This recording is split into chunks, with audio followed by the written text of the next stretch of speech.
with the story for that. Like, we generally believe like if 99% of people are doing something, then it will be something good. That's the general belief, right?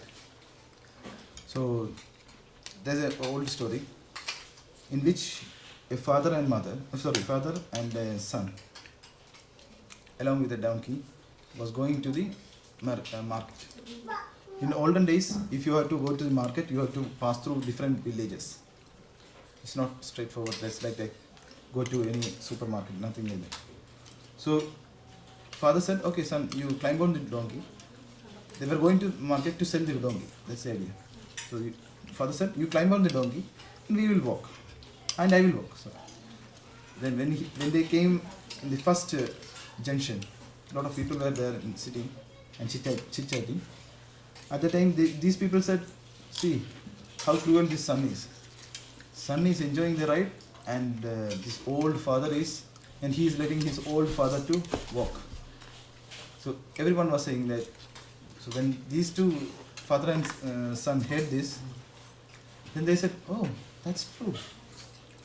So son said, okay, you do one thing, father, you climb on the donkey, I will walk. He went along like that, came to the another junction. There the people were saying that, see how cruel the old man is. The old man is letting the poor child to walk and he is enjoying the ride in the donkey. Then everyone, after hearing everyone saying this, they thought, oh, what should we do now? Okay, then father said, okay. They decided, okay, father and son both will ride on the donkey. Then it reached the third junction. Then people were saying, oh, see the poor creature, it's carrying the burden of two big guys, which are hefty enough to walk, but they are troubling the donkey. Then they are thinking again, now how to please these people? And then said, okay, we'll do one thing. And they got a pole, tied this donkey upside down, and started carrying. Father and son started carrying the donkey. Then it came to the fourth junction. Then people started saying, see, two donkeys carrying a person, like that. So whatever you do, and then this father and son were thinking, what should we do? Everyone is saying, whatever we do, other people are not satisfied. So the story is like, whatever we do to please other people, or whatever we do listening other people, that should not be or might not be true. So, truth is something which is truth itself. It doesn't change whether 99 or 100% of people say it's false. Truth remains truth. And another thing, in the age of Kali, that is called Iron Age or Coral and Hypocrisy or Science and Technology, whatever age you call, in this age, you cannot see truth at all, like following 90% or above. You will see truth only maybe 0.001%. The rest, everything, whatever people will follow, is supposed to be wrong. That's what this age is meant for. And because of this, we see that a lot of gurus are there, a lot of scriptures are there, which is not authentic. That's where our check, like Prabhuji said, Guru, Sadhu, Shastra and Sangha. These three checks should be done. And just like if we buy any machine, we have a manual for that. We have manual for living our human body. It's a machine given to us just for some 50 or 60 or 80 years. It's leased to us. We have to make use of it. But along with that, there is a manual also. And that manual is called Manu Samhita actually. And I'm sure that nobody has read Manu Samhita here. Because we may not have heard about Manu Samhita itself. But if you see Manu Samhita, it is like what are do's, what are don'ts, everything is clearly mentioned. By Manu, who is the father of mankind. So even the word man is coming from Manu only. So that scripture is the basis of human life. Again, for simplifying, Vyasadeva had written this Vedas, splitting the Vedas into 4 Vedas, Upanishads, And for less intelligent people, Puranas, whereby stories are there so that we can understand the essence of the life. But still, there are so many unscrupulous people which twisted these Vedas, Puranas. And that is the reason why we believe that whatever we have in our hand, it may be wrong. So the only check which we can do is where does the Guru or Acharya come from? Is he coming from any of the 4 Sampradayas or not?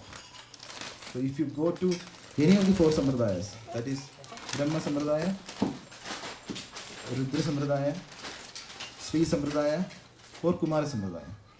These are 4 institutions set up by Vishnu, who is the father of creator. Whenever he created this universe, he set up 4 institutions. He gave to 4 people and told that, okay, you have to study, you have to teach others how to lead a life. And if you follow any of these 4, don't worry, it has not, these messages are never, or not, I will not say never, are not twisted. The reason is, Krishna says in Bhagavad Gita, whenever these deviations happen, he himself comes and re-establishes the religious facts. So these 4 Sampradayas is guaranteed, it's authentic. But if you go to any other guru, don't worry, it's not authentic. If you go to any versions also, it's not Paka. So hope, Ruji, you understood something? Yeah, understand. That's what I'm saying. So the thing is like, if you go to any of the 4 Sampradayas and you read a Bhagavad Gita or Bhagavatam or any book written by Acharyas, like we have Madhu Acharya.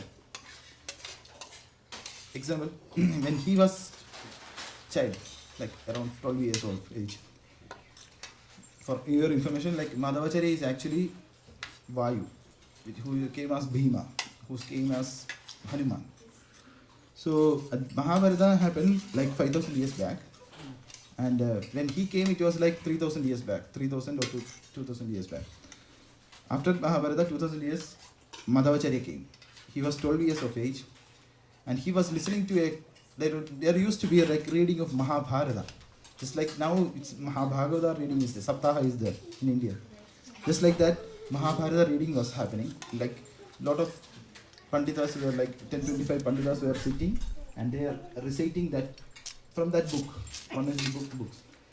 And that book has 1,80,000, that is 180,000 verses.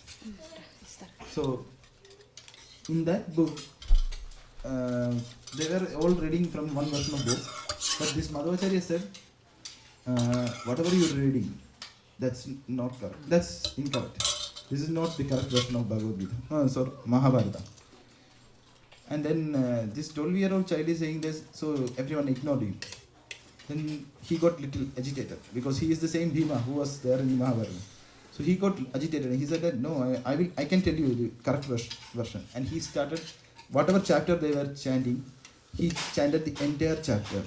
And then the 25 people who were there, Panditas, they were saying, how did you come to know about this? And he said that I am a Jadismita, means I remember my past life. So that's how I remember this. And I know that this is the authentic. Then there was a debate between these 2 people. Like Madhavacharya one side and all these Panditas on another side. So he said, okay, debating is fine, but I have one condition. Each verse of Mahabharata, actually, it can be interpreted in 100 ways. Oh, sorry. He said that for an example, he said each word, each letter, or in Vishnu Sahasranama, each word has 100 meanings. I can recite the Vishnu Sahasranama and parallelly I will tell you 100 versions of each verse. Each name. Each name, not verse, sorry. So, and I will finish it. But if any one of you can repeat that after me, then I will accept the debate. Then he started saying it. When he reached half of the Vishnu Sahasranama itself, that assembly was empty. Everyone started running away. But still, for the benefit of the people, he said that this, when what he did was like, he gathered the different versions of Mahabharata from all over India. North India version, South India version, East India version, West India version, everything. And then he went to Badrikasrama, where Vyasadeva is supposed to be there. He is there still now. Till now he is there. He is supposed to be there in Vyasa Guha, where it's in Badrikasrama. He went to see Vyasadeva, and that's a different story. It's all together. And he got approval from Vyasadeva, came back and wrote Mahabharata Talparya. And that's where he clearly mentions all the controversies of Mahabharata. Whatever controversies we can think of, he has given the answer to that. Wow. Yeah. Wow. So that's Vedavyas gave. Vedavyas? No, he discussed with Vedavyas and got the authority seal from Vedavyas. Then he came back and wrote Mahabharata Tatparya, Nirnaya. Okay.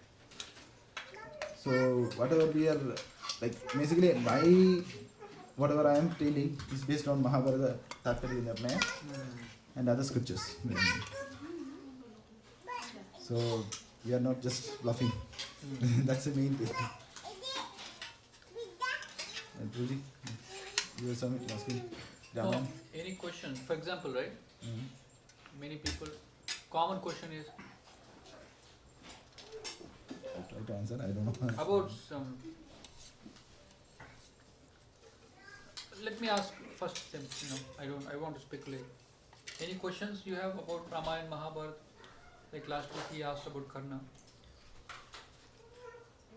See, whatever we're getting in Bhagavad Gita, exact the printing or the everything, as you say, the clone of the earlier versions. Okay.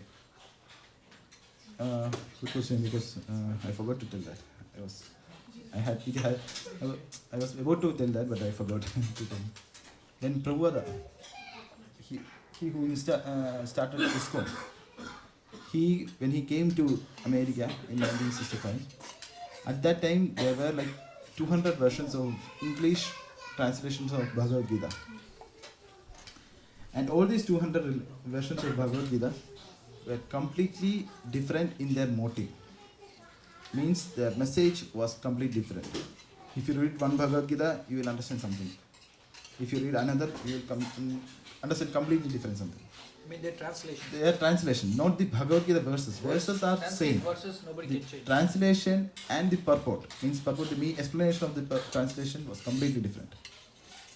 They were always, it's basically we can divide it into three. Like one is like self-motivation. If I want to preach something, my motivation will be like explain Bhagavad Gita with relation to that. That's what Mahatma Gandhi did. He wanted to propagate peace, non-violence. So what he did, he took Bhagavad Gita. He understood that Bhagavad Gita is this skeleton of our culture. So he took it. He explained everything based on this non-peace or violence, non-violence. Second thing is like Mayavadis. They want to prove that you can become God. So what they do, they tell that Karma Yoga is the maximum, ultimate aim of Bhagavad Gita. What Krishna says. Do your duty, rest, leave everything to God. That's it. Third type of people are like scholars who want to prove that I know a lot of things. So they just write according to their understanding without any other reference. So what was missing was one version from authentic sampradayas that was not present. And why I am saying that, I proved. The main, before telling how we should understand what is written in Bhagavad Gita and its effects, we should understand the purpose of Bhagavad Gita. The purpose of Bhagavad Gita actually was, the main verse in Bhagavad Gita says to surrender to Krishna. That's the main verse of Bhagavad Gita. And after listening to Krishna in battlefield of like Kurukshetra, what happened to Arjuna? He surrendered completely to Krishna. So if somebody is listening to Bhagavad Gita and surrendering his life to Krishna, then that means whatever message Arjuna heard in that battlefield, the same message is being heard by this person. Agree? Right, Pranam? Similarly, if you see the history, 1965, when he came to US and he gave this Bhagavad Gita to foreigners who were not knowing what is Krishna or who is Krishna, these people who were materially very rich, they left their house, everything, they left their bad habits and became top class devotees. So that is the proof that this version of Bhagavad Gita is authentic. It's a practical proof. Not by, if there is a theoretical proofs and other things, but I am not touching that. So practically, if you see, if you read a Bhagavad Gita and you become a devotee of Krishna, then that version of Bhagavad Gita is authentic. Because you are under the same situation, are coming under the same situation of Arjuna, what Arjuna was in that battlefield after he listened to Krishna. Initially, he disagrees with Krishna. He says that I cannot fight. I cannot kill my kinsmen. I cannot kill my father's grandfather, uncle, aunt, my brothers, my guru, teacher. But after Bhagavad Gita, he says that now I am ready. You tell me what should I do, and I am ready to do. So that is the authenticity of Bhagavad Gita. Hope it made something. So what is the difference between Bhagavad Gita, Bible, Quran? All put the same thing or different? If you okay. Because I didn't read any book. Okay. I can touch base everything. See, the thing is like there are two types of understandings of scriptures. One thing is surface understanding, which like you go to the ocean and see, okay, ocean is like full of water. It has some waves. It has some boats on top of that or ships on top of it. So that's your understanding of ocean. That's called surface understanding. Just like that, if you understand any scripture, it may be Bible, it can be Quran, it can be Guru Granth Sahib of 6, it can be Bhagavad Gita, Bhagavatam, anything. But if you just understand the surface, you will be misunderstanding the scripture, just like you misunderstand the ocean. What you see from the land, that's not the ocean is. If you go inside the ocean, you will see how deep the ocean is. What all animals are there. But because you are outside the ocean, you will never see the animals. You might see 1 or 2 dolphins jumping. That's it. Or small flying fishes. That's it. But if you go inside, dive inside the ocean, you will see big sharks, timingalas, whales, octopus, everything. All breeds of, and then surface terrain also. It will be like variated more than what you can see in the land. So that's second type of understanding. That's called in-depth understanding of scriptures. Persons fight against each other based on religion because they have the surface understanding of scriptures only. A person who is understanding the scriptures or any scripture, you name any scripture, if you understand it in depth, then he will understand that all the scriptures are pointing to one, that is love of God.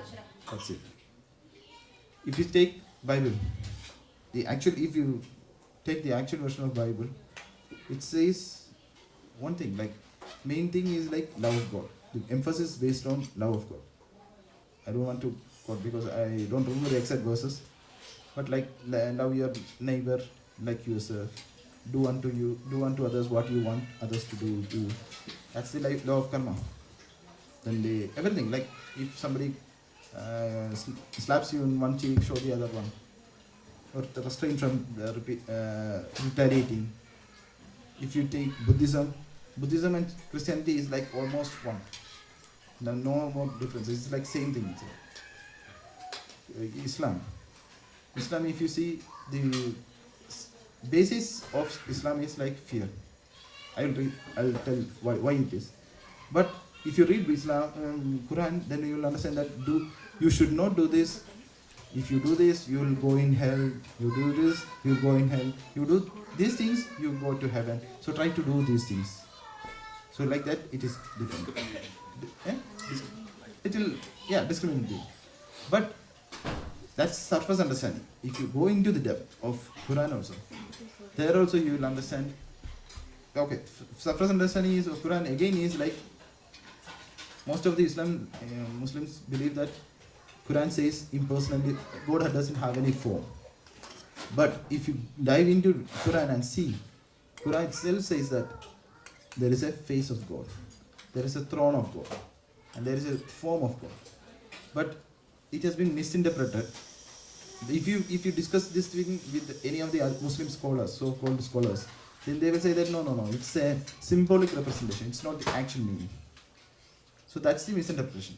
Just like in Bible it said, "Thou shalt not kill," but it has been changed to "Thou shalt not murder." Or then otherwise they say it's not mentioned about human being. It's mentioned only about human beings. You can kill other animals and eat it.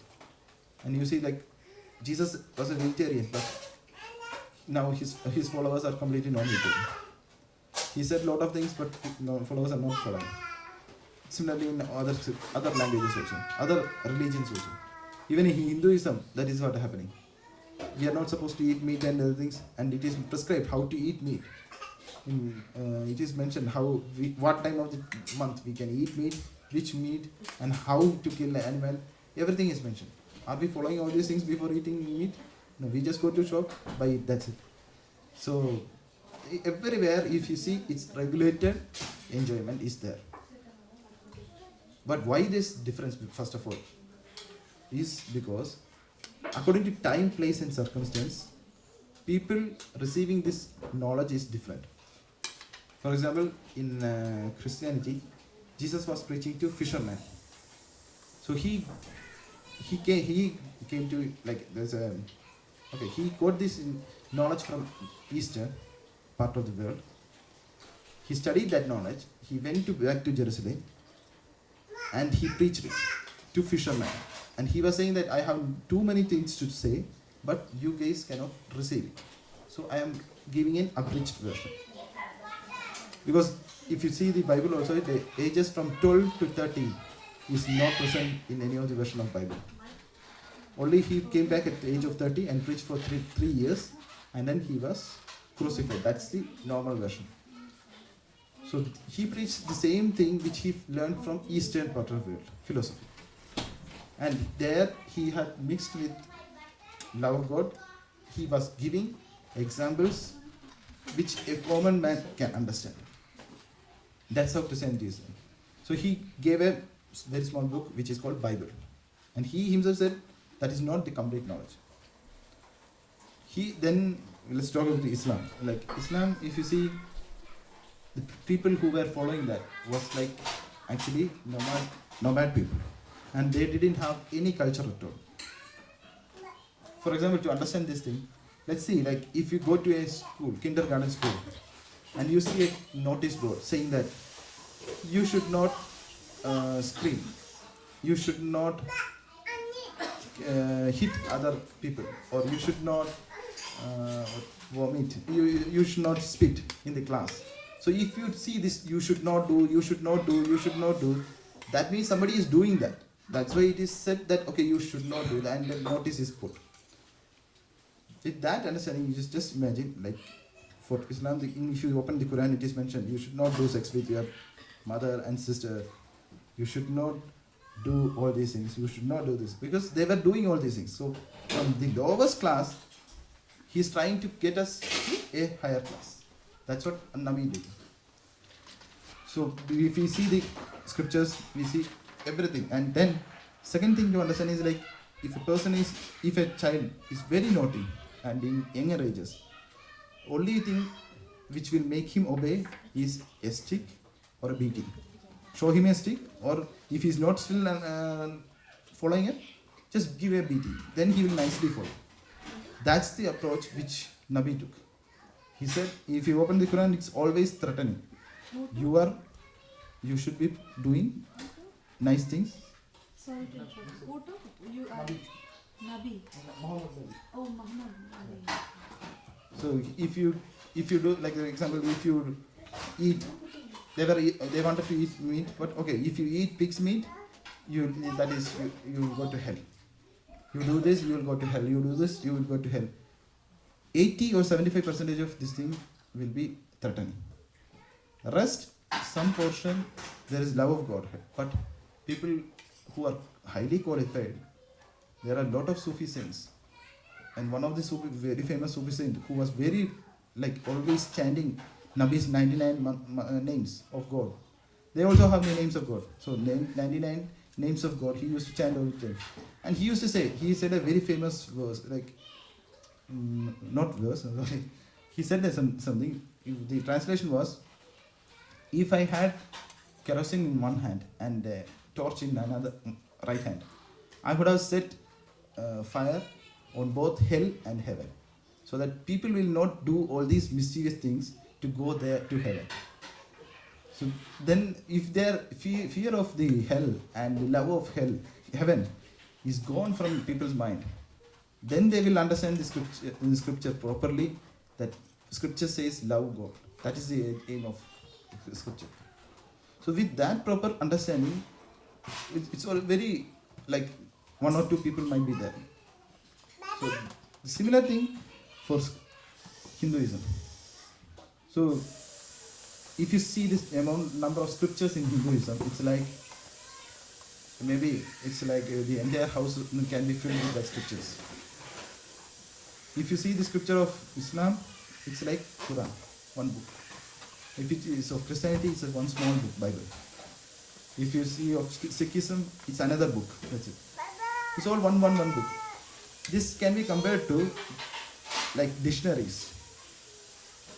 There is a Webster big dictionary, which is the mega dictionary, which contains each and every word.